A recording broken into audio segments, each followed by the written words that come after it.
Hello and welcome again to our channel, Talk Talks for Better Living. I'm Kokwana Elta, and today in our talk we have got Mr. Cameron, Mr. Mcken. Mr. Mcken is a director and a CEO of Pride Beach Resort here in the face of Pantong Beach in Phuket, Thailand. So for us staying in his resort, we felt so. You nearly called it a hotel again, didn't you? I know, you nearly killed. I know, technology and knowledge is power. I just kept on, like you saying, hotel. I didn't know the difference, and really I got educated when he told me that this is a resort. So, Mr. Cameron, welcome to our channel. And thank you and welcome to Pride Beach Resort. Yeah. Do you want to tell the viewers who you are, where you come from? Just a little bit about you. My name's Cameron and I've come from Sydney, Australia. And I've lived in Thailand about 17 years now. Oh, and in the last 6 months I came to Phuket. I wanted to provide employment to some of my friends that found it difficult to get a job. Unlike many places in the world, for men it was very difficult to get a job in Thailand because all the customer service and resort and general service industries, those jobs were given to women in Thailand, and men are basically given hard labor or taxi driver type jobs. And I had so many friends that didn't have work and couldn't use their skills, and I thought I need to create a place, a safe place, where they can not only work, but they can be in a community and they can have something to be proud of. And so that gave me the opinion that I needed to create something that they could do with pride. And to do something with pride meant Pride Beach Resort. And so I found this beautiful resort available on the market. It is beautiful. I purchased this resort and I dragged a bunch of my friends here and I said, let's do something amazing. And they all, 25 people came from Bangkok, and I found a lot of people here. There's now about 100 staff running this resort.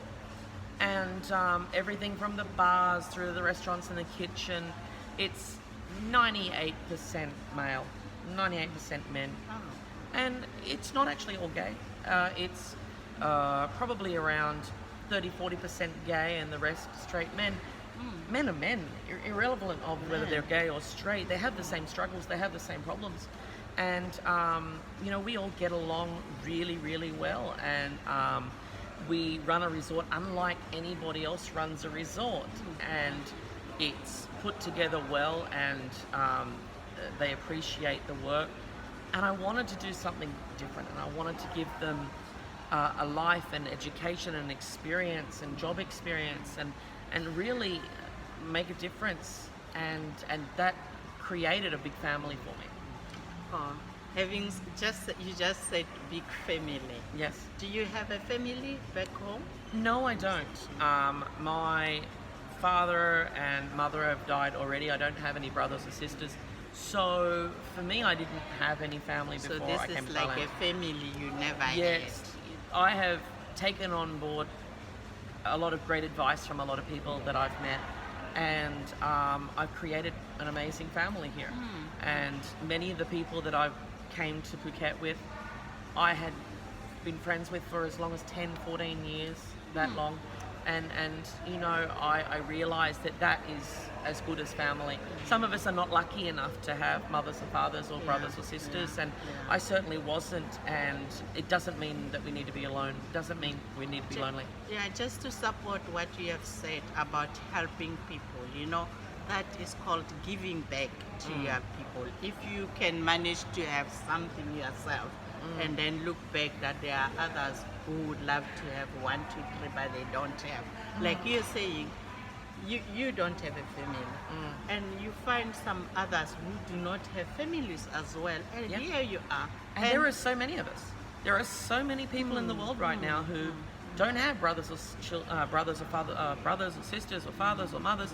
They don't have all of those things for multiple different reasons, and that has actually created a community of itself, Yeah. the orphan community, you know, and we can come together and create a beautiful family. It doesn't have to be born to you. It can be something Yeah. created. It's true. So, Mr. Mcken, I know you've said all about the family and how you did this, all of that. And at your age, I know you are not an old man. Like I would I say feel old. No, I you feel are like it young. sometimes. I'm 41, and sometimes Yes. I realise that most of the people that work for me are under 30, and so I keep having to remind myself, you're not old, you're not old, you're not old. And then at that age, you have got such a success in your life. I mean, like business-wise, you're successful. Yeah, and you know. having friends and family. You even say, you told people that, you told us actually that people are calling you mommy. Yeah, most Because of the you're a people here major- call me mum, kun mare, in Thai it's kun mare, you know. Yeah. And you know, it's lovely that they look up to me as a family member, as like their mother, their adopted mother. Yeah. It's lovely. So, can you tell us a little bit just to inspire our children out there how to come up to this level, business-wise, success-wise? You know, to be as young as you are, you can as well retire, it's not. man. It is not that difficult. It is Yes. really not as difficult as you think. Number one, don't take no for an answer. I lost my parents. I had no money. They didn't leave me with any money. I had a backpack and I went door to door, mowing lawns, doing lawn cutting and things like this, and odd jobs around yards. From that, I built up enough money to be able to open a mobile phone business, and I started selling mobile phones door to door. And then I opened up a mobile phone kiosk shop that came available in a local shopping centre, and that became a bigger shop. And I stepped up, and I just stepped it all up. It was never given to me. Yeah. It was something that I built up. I realized that I had to do it myself. Yes. I realized that no one was going to give it to me. And, when I realized this, it became one of those things where you know that the biggest investment you ever make in your life is in yourself. Yes, yes. Trust in yourself. Go out there and don't take no for an answer.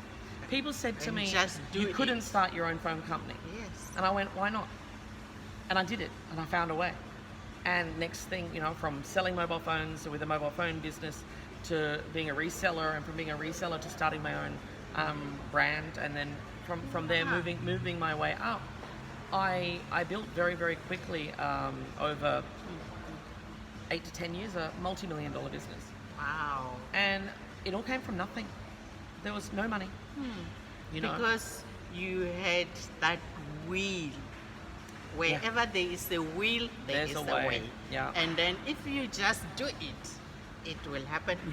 When somebody says to you, you can't do something, to me that's a challenge. That's a challenge. That's the topic I was talking about previously on my trip. I was saying people just do it, and Yeah. mixed with the right people who will tell you, because some people will say, no, you can't do that. No, you can't. Look where you are now. You have to look just keep sometimes with your pushing. friends and the people that are Yes. around you. Is this person and this friend going to help me get to where I need to be? No, thank you so much for that. It really, really was so powerful about how to get up before. A lot of people think that because I'm in this very, very lucky position, that somehow it was given to me or somehow I inherited it. And I'm very sad about that, because none of that's true. Absolutely none of that's true. And, I worked for every dollar that's in here, and everything's come to me purely from the fact that I worked for it. Okay, Mr. Mcken, I really love the fact that you went up the ladder of business, pushing yourself up there on your own. And I appreciate the part of family here.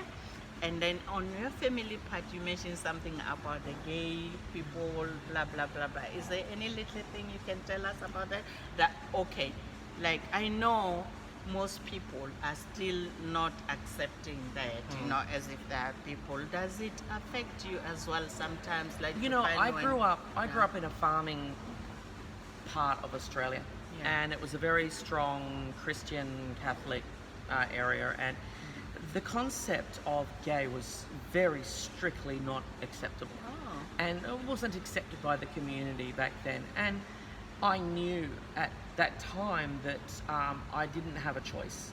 That's just fundamentally in my DNA who I was. You know that you're a girl or you're a boy, and you know that you're attracted to one or the other, and it's just naturally there. And I forced myself to try to be normal, and that didn't make me happy, and it wasn't working. It was like trying to make a river flow backwards up a hill. There was just something fundamentally wrong with it.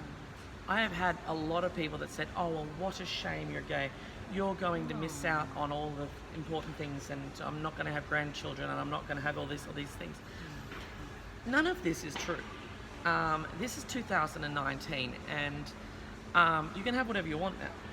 And the reality to it is, did being gay stop me or hurt me from being able to get to where I wanted to be? No, not at all. I didn't allow it to get in my way.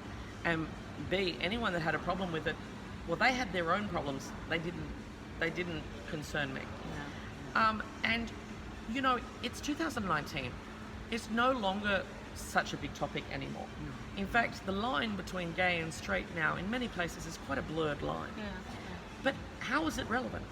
I've always said, what I do behind the closed door of my apartment, it's nobody's business. It's nobody's business. But there is another way to look at it. And I say to any parents out there, just remember something.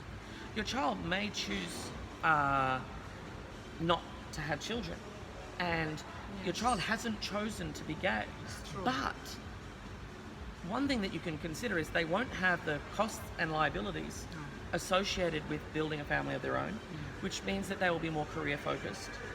And so many gay and lesbian people in Australia, for example, are very successful business people, because rather than having to split their focus between work and business and family, they've been able to become career focused. And these have become, look at Tim Cook, Apple, all these people that look at Apple mobile phone. The CEO of McDonald's was gay. The CEO of Apple was gay, and many people have been very, very successful now. And so there is absolutely no reason that your children can't be successful, or if you are gay. The only boundary is in your own head. Whatever boundary is there, and whatever you think you can't do, that's the biggest problem. So don't be sitting there thinking to yourself, oh, I can't do this because I'm gay, or I can't do that. You've just created a boundary or a fence in your own mind. It doesn't exist. It only exists in your mind. It's not actually real. That's true. Thank you so much for that explanation. I feel a little better myself. So there you are, people at home, wherever you are. Please feel free. Gayism or whatever is not a disease that will kill you. Those people are human beings, are our children, are our brothers, sisters. We just have to welcome them. As he said, it doesn't prevent them to go anywhere around the world or to go up financially, business-wise, or whatever. It's certainly not a disability, is it? And it's not a disability, of course. It is not a disability. So I think people that don't accept it up to so far, parents or anyone, we also need counseling, so that we accept that is there and it's not killing. And we should just have good relationship with our children. It doesn't matter whether they are crippled, as you say, and it's not a disability, even if it's a disability, but it's still your child. We still need, they need our support wherever they go. Absolutely. And you know what? Even if they are gay, they still face same problems that normal people are facing in their marriage, isn't it? It's just a relationship with someone. You just said the word normal. Define normal. Define please, normal. Oh my God, forget. Do forgive tell me what is normal to you. I want to say people that we think in our Yeah. eyes. We say You that know, because what's normal people- to one person It's is not. completely not normal It's to true, somebody else. It's true. And so every time Yeah, I hear the word that is- normal, I go, do Oh. tell me what normal is. I'm sorry. It's Not my at all. freedom, It's a- my it's a- speech. No, it's Yeah. it's a very good Yeah. word, because remember, every time somebody says to you, that's not normal, remember to immediately Yes. reply and say, do tell me what is What is normal, normal? because It's there is true. no such thing. No, There is no such thing it's as true. normal. It's true. There is no such. There is thing no as two normal. DNAs that are the same, and there's no two fingerprints that are the same. Therefore, there is Perfectly. no such thing as normal. Oh, perfectly. So you all had that. Nothing. There's nothing that is not normal, is it? There's no such thing as normal. There's no such thing as normal. We are all abnormal. We are human beings. We just need each other to support each other. I Absolutely. think this was great. It's about being Cameron. human, We are just We're human. human. It's true. and we need to support each other to survive on this planet. It's true. So, thank you so much, Mr. Cameron. No problem. And thank you so much, viewers back home or everywhere around the corner of the world. I hope this video will call you. Just come to Pride Beach Resort. And enjoy And yourself here on the enjoy beach. yourself. And oh, I tell you, you will not regret. I'll send some more pictures of this resort. You will love it. You are welcome. It's you when you are here, you don't feel like a guest. You just feel. No, you got to at remember it's my home. home. You're a guest in my Yeah, home. I we live just here. we just felt it's this home. Just how many times do you sit down with the CEO of? Look, you have to sit down with me. You're in my house. Yeah, that's what I'm saying. People should understand in how many resources have we sit down with the CEOs, directors. We don't know them. Exactly. Remember when I met you first time, I even asked you, do you work here? So thank you so much for this. Was so interesting. I hope you will feel free to visit this resort and be part of the family. Bye for now. Bye. Bye-bye.